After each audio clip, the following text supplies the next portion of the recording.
En we beginnen met het bericht dat de centrale bank van mening is dat sancties ook gevolgen hebben voor ons. Het gaat om de sancties die door onder meer Amerika zijn ingesteld tegen Venezuela. En de angst bestaat dat als president Donald Trump daadwerkelijk aantreedt, er meer maatregelen tegen Venezuela zullen worden genomen. Ook omdat de in de ogen van Amerika omstreden president Nicolás Maduro ook is beëdigd.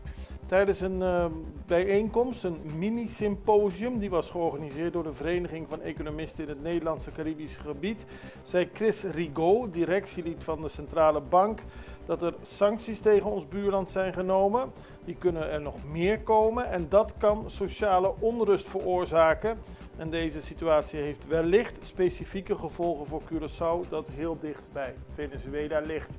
Hij vindt het belangrijk om het in de gaten te houden. Zoals u weet was er eerder deze week ook een dispuut tussen Venezuela en Nederland. Venezuela heeft het aantal Nederlandse diplomaten beperkt tot 3.